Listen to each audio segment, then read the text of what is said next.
Okay, so in this video be genuine to me. Okay guys, कारण मला अशी काही रॉ ओपिनियन्स तुमच्याकडनं घ्यायची आहे आणि मला माहिती आहे, बट तरीसुद्धा मी कन्फर्म करायचं आहे मला तुमच्याकडनं की तुमच्यापैकी किती जणं असे आहे जे एखादं ब्युटी प्रॉडक्ट, हेल्थ प्रॉडक्टची इन्ग्रेडियंट लिस्ट वाचून परचेस करता.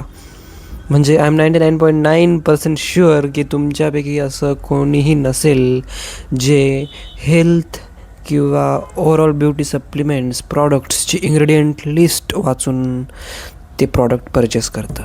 फार रेअर केसेस असतात आणि ते एक्सेप्शनल लोक आहेत.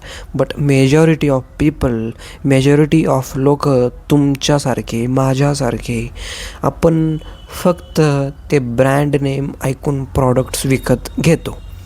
म्हणजे तुम्हाला जर सिनारिओ दिला, तुम्ही एका दुकानामध्ये गेले, तुम्हाला एक हाईट वाढवण्याच्या 3 डब्या दिसत आहे. ओके, आणि त्या 3 डब्यांपैकी तुम्हाला एक डबीची ॲडव्हर्टाईजमेंट सतत सतत सतत कानावरती पडते, रेडिओमधनं, डोळ्यांथ्रू दिसते, टी व्हीमधनं.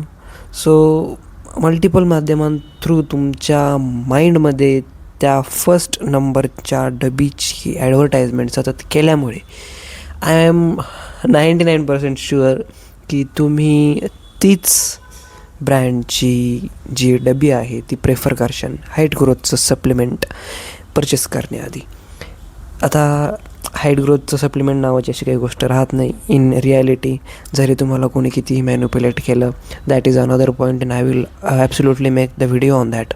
सो या व्हिडिओमध्ये मला एवढंच हायलाईट करायचं आहे की ॲडव्हर्टाईजचा जो इन्फ्लुअन्स आहे तो इतका इतका इतका प्रभावी असतो, जो की आपल्या नॉलेजला, आपल्या नॉलेजच्या अवेअरनेसलासुद्धा बीट करतो.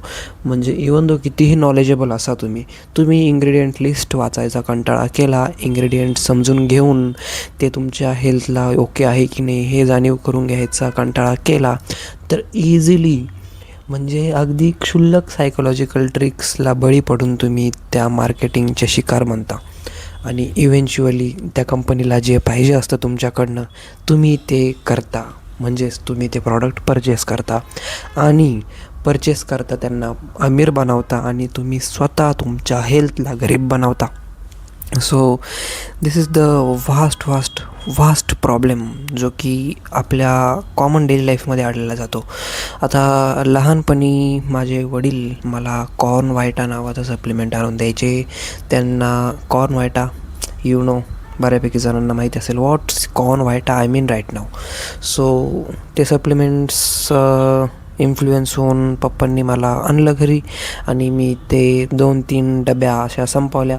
इतकं सुपर टेस्टी, एकदम असं, म्हणजे इतकं असं सप्लिमेंट आहे ते, अशी पावडरसुद्धा अशी खायला कोणी नको म्हणणार नाही तशी, इतकं टेस्टी लागतं ते, जस्ट बिकॉज त्याच्यामध्ये ॲडेड शुगर आहे. आणि हे मला फार नंतर कळालं.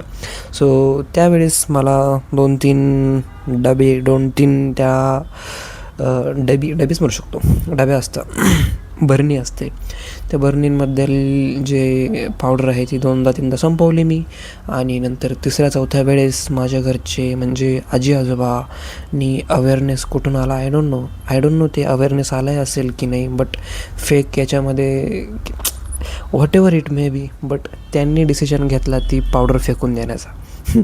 म्हणजे ज्या पावडरीचा हल्लाबल्ला, म्हणजे ज्या पावडरीची हवा आत्ता देखील आहे, आत्ता देखील त्या पावडरने, कॉर्न व्हायटा पावडरने आत्ता देखील मार्केट हलवून टाकलेलं आहे. म्हणजे इवन दो तिच्यावरती मल्टिपल फेक असण्याचे ॲलिगेशन्स लागत आहे पब्लिकली, आणि ते आहे देखील, जेन्युअनली ट्रूथ आहे, तरीसुद्धा त्या कंपनीने एवढं इन्फ्लुअन्स केलं आहे की आमच्यासारखे लोक इझिली ते परचेस करतात आणि इझिली ऑलमोस्ट प्रत्येक मेडिकल स्टोअरमध्ये ते अवेलेबल आहे.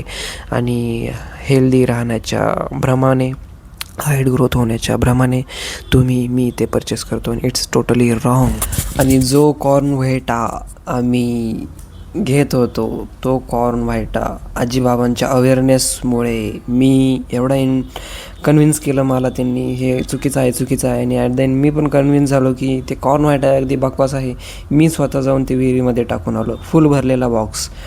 म्हणजे अशा प्रकारे होतं जेव्हा आपण अवेअर न होता काही ॲडव्हर्टाईजच्या जाळ्यात अडकून आपल्या हेल्थची खेळवाड करून घेतो.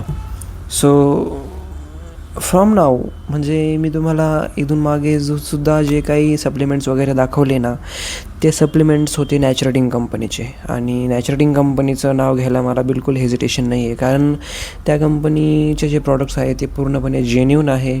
आणि मी त्यांचे काही प्रमोशन वगैरे नाही करत आहे, but I am just saying की मी तेच प्रॉडक्ट्स दाखवलं जो जे काही जेन्युन आहे. आणि तुम्हीसुद्धा असेच प्रॉडक्ट प्रेफर करा जे जेन्युन आहे. Genuine in the sense of not just ingredient list, but जी काही इन्ग्रेडियंट लिस्ट दाखवली आहे, जी काही मेन्शन आहे तिथे, ते ॲक्च्युली आहे की नाही याचे लॅब टेस्टसुद्धा तुम्हाला अवेलेबल असतील तर वाचले पाहिजे.